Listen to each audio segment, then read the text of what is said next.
Good morning students. देखिए, last class में हमने क्लास 10th चैप्टर 3 पोलिनोमियल्स में फैक्टराइजेशन मेथड डिस्कस किया था, जिसमें हमने आपको बताया था कि किसी भी क्वाड्रेटिक इक्वेशन को सॉल्व करने के कई सारे मेथड होते हैं। आज हम उसमें से दूसरा मेथड परफेक्ट स्क्वायर मेथड को डिस्कस करेंगे।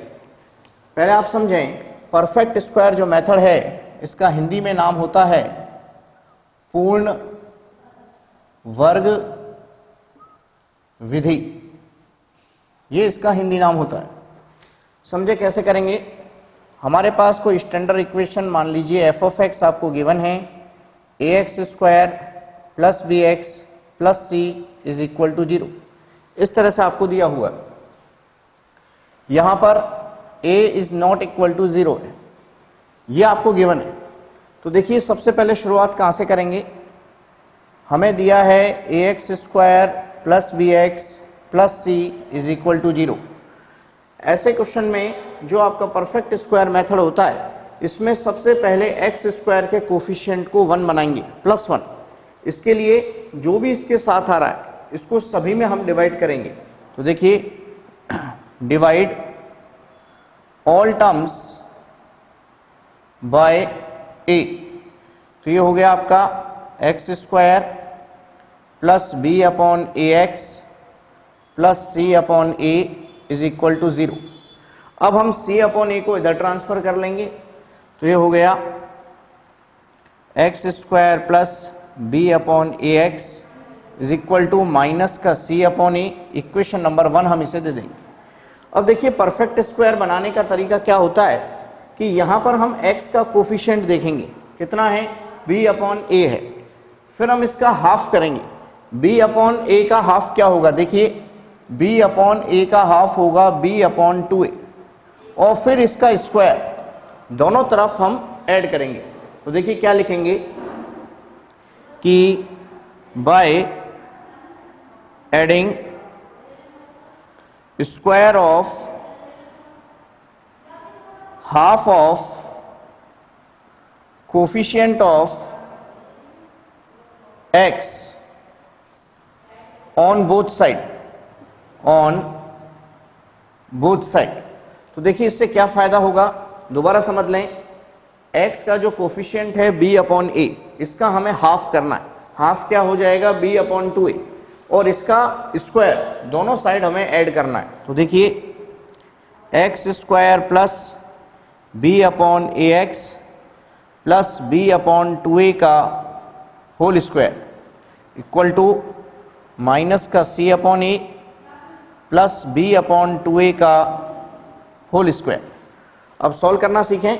देखिए, ये तो परफेक्ट स्क्वायर आपका बनेगा, किसी न किसी का होल स्क्वायर बनेगा, समझें।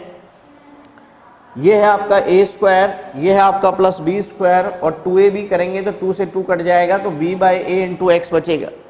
तो यहां पर हम कौन सा फॉर्मूला लगा सकते हैं कि ये x plus B upon 2a का क्या है, होल स्क्वायर, इक्वल टू, यहां आप सॉल्व कर लें, minus C upon A plus B square upon 4a square.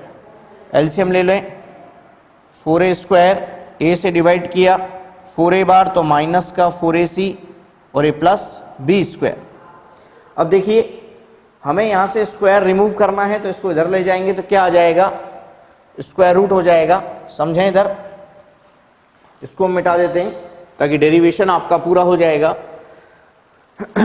समझें, अब x plus B upon 2a is equal to, देखिए यदि आप यहां से स्क्वायर हटाएंगे तो रूट लग जाएगा, चूंकि स्क्वायर है 2 रूट होंगे इसलिए हमेशा प्लस माइनस आएगा, इज इक्वल टू पहले प्लस माइनस फिर रूट लगा लिया, रूट में आ गया बी स्क्वायर माइनस का 4ac अपॉन 4a स्क्वायर। अब आप स्क्वायर रूट लें, तो देखिए 4a स्क्वायर का स्क्वायर रूट लेंगे तो क्या होता है, 2a होता है। तो हो गया x plus B upon 2a equal to plus minus root में B square minus 4ac upon 2a। अब हमें क्या करना है कि b अपॉन 2a को उधर भेज देना है। तो देखिए क्या आ गया, x इक्वल टू माइनस का b upon 2a plus minus root में बी स्क्वायर माइनस का 4ac अपॉन 2a। अब आप 2a कॉमन ले लें तो यहां से एक बहुत इंपॉर्टेंट फॉर्मूला बन जाएगा minus B plus minus root में B square minus 4ac upon 2a। ये आपका यहाँ पर x की वैल्यू आ जाएगी। प्लस माइनस इसलिए है क्योंकि क्वाड्रेटिक इक्वेशन है, 2 रूट्स इसके पॉसिबल होंगे। एबीसी क्या है सब आप जानते हैं। देखिए स्मॉल a होगा यहाँ पर coefficient of X square, small b होगा कोफिशिएंट ऑफ x, और c होगा कांस्टेंट टर्म। एक बार दोबारा समझ लें इस डेरिवेशन को। देखिए हम आपको आज क्या बता रहे हैं, किसी भी क्वाड्रेटिक इक्वेशन को सॉल्व करना by using perfect square method, यानी पूर्ण वर्ग विधि से इसको सॉल्व करना। कोई भी इक्वेशन आपको दी होगी इक्वल टू में 0 है, नेसेसरी कंडीशन a कभी भी 0 नहीं होगा। पहला काम हमें क्या करना है कि जो भी एक्स स्क्वायर के साथ टर्म है, चाहे वो नेगेटिव में हो चाहे वो पॉजिटिव में हो, आप सभी में डिवाइड कर दें। यदि वो ऑलरेडी 1 है तो डिवाइड करने की आवश्यकता नहीं है, डायरेक्ट हम नेक्स्ट स्टेप पर मूव करेंगे। तो देखिए सबसे पहले हमने a से सभी को डिवाइड कर लिया, इसके बाद प्लस c बाय a को हमने यहाँ पर इधर भेज दिया तो नेगेटिव c बाय a हो गया। अब इसके बाद की स्टेप बहुत इंपॉर्टेंट है। देखिए मैंने क्या लिखा है, by adding square of half of coefficient of x, यानी आपको x का कोफिशिएंट देखना है। x का कोफिशिएंट कितना है यहाँ पर, b अपॉन a है। b अपॉन a का हाफ क्या होगा, b अपॉन 2a होगा, और इसका स्क्वायर मैंने दोनों तरफ ऐड कर दिया। क्या फायदा होगा, यहाँ पर आपको a square plus b square plus 2ab का फॉर्मूला लग जाएगा, जिससे x plus b upon 2a का होल स्क्वायर हो गया। यहाँ होल स्क्वायर खोल लेंगे ब्रैकेट में, तो b का स्क्वायर और 2a का स्क्वायर 4a स्क्वायर हो गया। एलसीएम लेते हैं, 4a स्क्वायर डिवाइड करेंगे a से तो minus 4ac plus b square. चूंकि यहाँ स्क्वायर है, स्क्वायर को हमें हटाना है तो स्क्वायर रूट लेंगे। स्क्वायर रूट लेंगे तो क्या आ जाएगा प्लस माइनस आ जाएगा। प्लस b अपॉन 2a को हमने इधर ट्रांसफर कर लिया तो minus b upon 2a। Square root लोगे तो 4a स्क्वायर का स्क्वायर रूट 2a हो गया।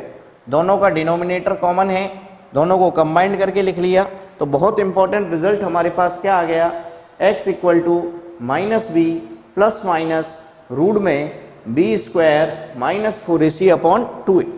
क्वेश्चन कराएंगे जब आपको और अच्छे से समझ में आएगा। अब जो चीज ये हमें मिली है, अब हम इसके बारे में बात करते हैं कि क्या चीज है। देखिए इसी को दोबारा लिख रहे हैं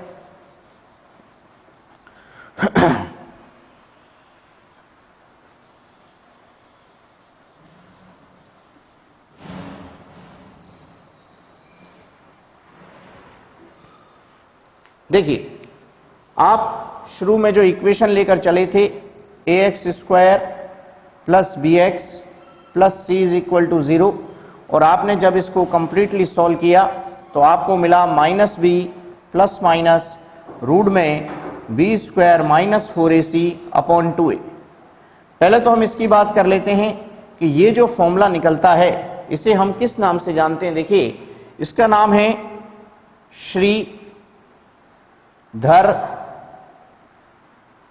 आचार्य फॉर्मूला, ये नाम है एक, उसी के नाम पर इसका नाम पड़ा श्रीधर आचार्य फॉर्मूला। देखिए हिंदी में जब इसको लिखा जाता है तो इसको आपस में मिला लिया जाता है, तो इसको इस तरह से लिख लेते हैं श्रीधराचार्य सूत्र। इसी का एक और नाम होता है quadratic formula, quadratic formula. Hindi में बोलते हैं इसको द्विघाती सूत्र। इसी का एक और नाम होता है स्टैंडर्ड फॉर्मूला, स्टैंडर्ड फॉर्मूला, जिसे आप मानक विधि भी कह सकते हैं या मानक सूत्र भी कह सकते हैं। और किसी किसी किताब में इसका ये नाम भी देखने को मिलता है हिंदू विधि। तो यदि इनमें से किसी भी नाम से क्वेश्चन आ जाए तो इसका मतलब आपको श्रीधर आचार्य फॉर्मूला ही काम में लेना है। दोबारा सुन लें, x equal to minus B plus minus root में B square minus 4ac upon 2a। यहाँ पर abc क्या है, ए आपका कोफिशिएंट ऑफ एक्स स्क्वायर है, बी आपका कोफिशिएंट ऑफ एक्स है और सी आपका कांस्टेंटम है। तो इसी फॉर्मूले का नाम होता है श्रीधर आचार्य फॉर्मूला। एक साथ बोलेंगे तो Shridhar Acharya formula. Quadratic formula, standard formula भी यही है और हिंदू विधि भी यही है। इन सभी से हम जो आपके नाम लिखे हैं, यदि इसमें से कोई सा भी नाम आ जाए तो इसका मतलब यही फॉर्मूला आपको काम में लेना है और x की वैल्यू हमें निकालनी। अब देखिए इस फॉर्मूले के बारे में और बातें करते हैं, क्योंकि एक साथ दो एक्सरसाइज जुड़ी हुई हैं इस फॉर्मूले से, 3.4 और 3.5। तो हम इसी फॉर्मूले को और समझेंगे। नाम आपको याद रखने हैं चारों। इसी के बाद आगे देखते हैं। अब आप देखिए हमारे पास यहाँ रूट में एक टर्म आ रहा है बी स्क्वायर माइनस 4ac। आप अच्छी तरह से जानते हैं कि कोई भी रूट कब डिफाइन होगा, जब रूट के अंदर की जो क्वांटिटी है बी स्क्वायर माइनस 4ac ये ग्रेटर देन इक्वल टू 0 हो, तभी हमारे पास रियल रूट्स पॉसिबल होंगे। तो देखिए ये जो रूट के अंदर की वैल्यू होती है इसको कैपिटल डी या डेल्टा से रिप्रेजेंट करते हैं और इसी का नाम होता है डिस्क्रिमिनेंट। डिस्क्रिमिनेंट हिंदी में बोलते हैं इसको विवेचक। विवेचक। कई बार आपसे पूछा जा सकता है कि ये जो रूट के अंदर की चीज है जिसको आपने कैपिटल डी या डेल्टा से लिखा है उसको डिस्क्रिमिनेंट क्यों कहा जाता है। तो देखिए मैं रीजन लिख देता हूं कि because it describes about nature of roots. Nature of roots, क्योंकि ये हमें रूट्स के नेचर के बारे में बताता है, इसलिए हम इसको डिस्क्रिमिनेंट यानी विवेचक के नाम से जानते हैं। हिंदी में इसका एक और नाम होता है विविक्त कर। विविक्त कर या विवेचक दोनों डी या डेल्टा से रिप्रेजेंट होते हैं। दोबारा सुन लें, वैल्यू होती है इसकी बी स्क्वायर माइनस 4ac और इसको हमने डिस्क्रिमिनेंट क्यों कहा, because it describes about nature of roots. अब बात आती है कि नया वर्ड हमें सुनने को मिला, नेचर ऑफ रूट्स। ये क्या चीज है? इसी फॉर्मूले से हम उसके बारे में भी बात करेंगे। तो देखिए नेक्स्ट आता है हमारे पास इसी फॉर्मूले में नेचर ऑफ रूट्स। समझें, नेचर ऑफ रूट्स मतलब हुआ मूलों की प्रकृति। रूट्स का मतलब मूल होते हैं। देखिए अब हमारे पास यहां तीन अलग अलग केस बनेंगे। सबसे पहला केस बनता है कि इफ d इक्वल टू 0 है। मैं d करके लिख रहा हूं इसको और यहां लिख भी देता हूं कि d का मतलब क्या है। d का मतलब है बी स्क्वायर माइनस 4ac। मान लीजिए d यदि 0 हो जाए तो क्या होगा, इस केस में roots are real and equal. Roots real होंगे और इक्वल होंगे। अब देखो इक्वल होंगे तो कैसे पता लगेगा, आप सीधे सीधे इसको 0 रख दो तो x की जो वैल्यू आ जाएगी वो माइनस का b/2a कॉमा माइनस का b/2a, दोनों सेम हो जाएंगे। इसी में हम सेकंड केस लेकर चलते हैं कि इफ डेल्टा ग्रेटर देन 0 हो तो क्या होगा। देखिए कि roots are real and distinct. Distinct शब्द का मतलब होता है भिन्न, या इसकी जगह हम डिफरेंट भी लिख सकते हैं, यानी अलग अलग होंगे। डिस्टिंक्ट या फिर डिफरेंट। एक और बात ध्यान दें, जब आप 11th क्लास में जाएंगे तो यही टॉपिक वहां दोबारा आएगा, वहां और डीपली जाएंगे। आप जानते हैं रियल जो होते हैं वो दो तरह के होते हैं। रियल जो होते हैं उनमें हम 2 नंबर पढ़ते हैं। कौन कौन से होते हैं कि एक तो होते हैं रेशनल और एक होते हैं इर्रेशनल। तो 11th क्लास में आपको यह भी बताया जाएगा कि कौन से जो रूट्स हैं वो रेशनल होंगे और कौन से रूट इर्रेशनल होंगे। उसमें एक स्टेप हमें आगे ये भी देखना होता है, परफेक्ट स्क्वायर चेक करना होता है, लेकिन वो अभी हमारे बाहर की बात है। तो अभी केवल हमें ये देखना है कि रूट्स रियल हैं या इक्वल हैं। ऐसा कब पता चलेगा, जब d 0 होगा। d यदि 0 से ज्यादा है तो रूट्स रियल होंगे और डिस्टिंक्ट। डिस्टिंक्ट शब्द का मतलब अलग अलग होंगे और तीसरा केस हम बात कर लेते हैं कि इफ d लेस देन 0, इस केस में रूट्स आर नॉट रियल। देखिए आपकी बुक में यही लैंग्वेज लिख रखी है तो आपको यही लिखनी है, और हम ऐसे भी कह सकते हैं कि रूट्स आर इमेजिनरी। ये भी लैंग्वेज ठीक है, लेकिन ये लैंग्वेज हमारी बुक में नहीं लिख रखी है। अब इसका मतलब मैं आपको समझा देता हूं, ऐसा क्यों होता है। मान लीजिए रूट में -1 आ गया, तो यदि कोई भी आपको ऐसे बोले कि साहब इसके रूट्स नहीं होंगे, तो गलत बात है।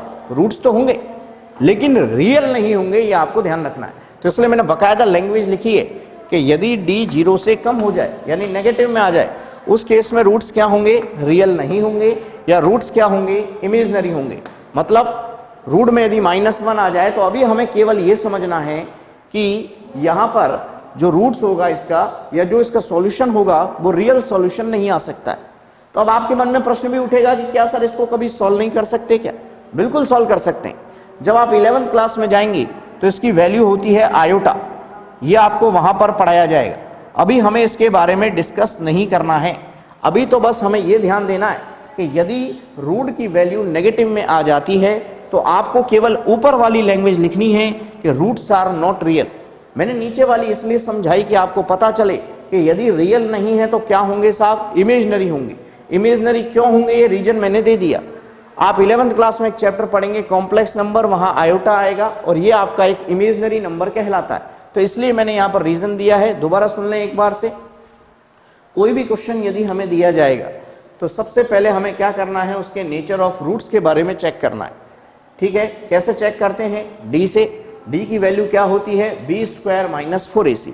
यदि इसकी वैल्यू 0 आ गई तो इसका मतलब रूट्स क्या होंगे, रियल होंगे और इक्वल होंगे। दोनों इक्वल कौन से होंगे, -b/2a और -b/2a। यदि d की वैल्यू 0 से ज्यादा आ गई तो क्या होगा, रूट्स रियल होंगे और डिस्टिंक्ट यानी डिफरेंट होंगे, अलग अलग होंगे। और यदि d की वैल्यू 0 से कम आ गई तो रूट्स क्या होंगे आपके, रियल नहीं होंगे या नॉट रियल यानी कि इमेजिनरी होंगे। एक क्वेश्चन ले लेते हैं हम इसके ऊपर, जिससे थोड़ा आपको समझ में आ जाए।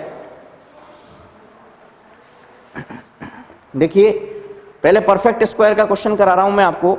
एग्जाम्पल फर्स्ट है 2x² - 7x + 3। एक क्वेश्चन देख लेते हैं।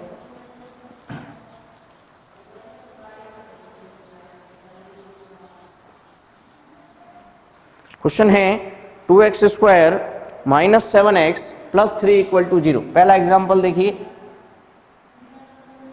2x² - 7x + 3 = 0 और हमें परफेक्ट स्क्वायर से सॉल्व करना है। तरीका देखें।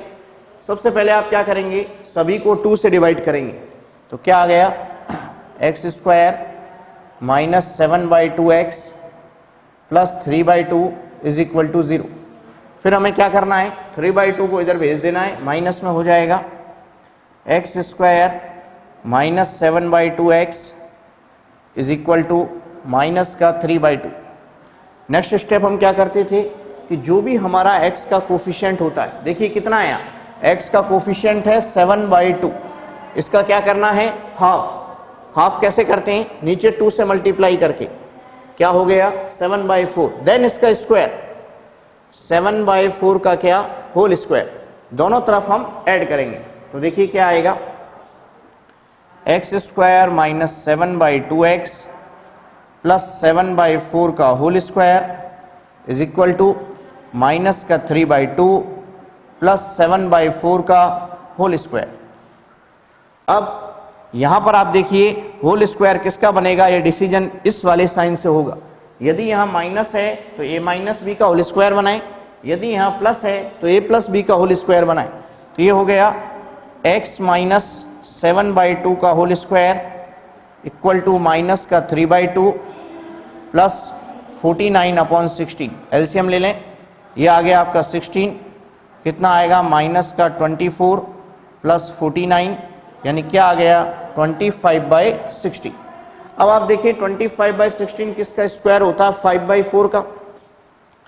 तो x - 7/2 का स्क्वायर = 5/4 का होल स्क्वायर।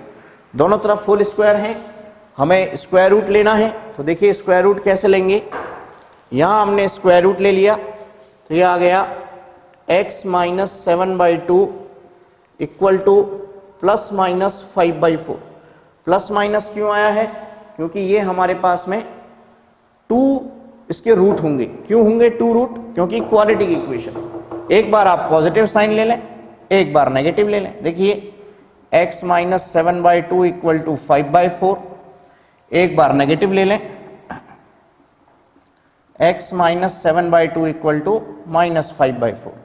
इसको इधर भेजिए, x equal to 5/4 plus 7/2, LCM ले लें, 4 आ गया, ये हो गया आपका 5 प्लस 14, तो x की वैल्यू क्या आ गई 19/4। यहां देखिए x इक्वल टू माइनस का 5/4 प्लस 7/2, एलसीएम ले लें, 4 माइनस 5 प्लस कितना होगा ये 14, 14 में से 5 गया तो कितना 9/4। तो इस सवाल के आपके सही आंसर होंगे x इक्वल टू 19/4 और 7/,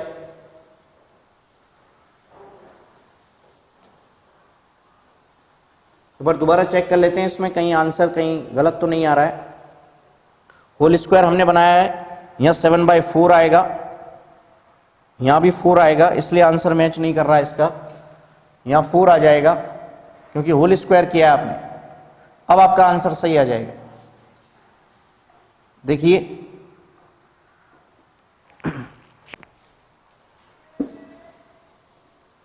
अब आप सॉल्व कर लें इसको। ये हो गया आपका 12/4 यानी 3 हो गया, और यहां कितना हो गया ये 2/4 यानी 1/2 हो गया। तो यही आपके सही आंसर होंगे। एक तो 3 है इसका आंसर और एक 1/2। एक बार दोबारा समझा देता हूं फटाफट से। सबसे पहले 2 से डिवाइड कर लिया, फिर प्लस के 3/2 को इधर भेज दिया, माइनस 3/2 हो गया। फिर आपको x के कोफिशिएंट का हाफ लेना है, 7/2 का हाफ 7/4 का स्क्वायर। यहां थोड़ा ध्यान रखना, यहां पर जैसे हमने पहले थोड़ी सी गलती कर ली थी कि 7/2 लिख लिया था, जबकि आपको पता है कि इसका स्क्वायर और लास्ट वाले का स्क्वायर आएगा, तो ये माइनस का हो गया a माइनस b का होल स्क्वायर। यहां आप सॉल्व कर लें, 5/4 का बन जाएगा। फिर दोनों तरफ स्क्वायर रूट लेने पर प्लस माइनस आ गया, एक बार प्लस ले लेना और एक बार माइनस ले लेना। तो इस तरह से आप इसको सॉल्व कर सकते हैं। नेक्स्ट क्लास में इसके और क्वेश्चन हम डिस्कस करेंगे। जय Hind, Vande Mataram, have a nice day.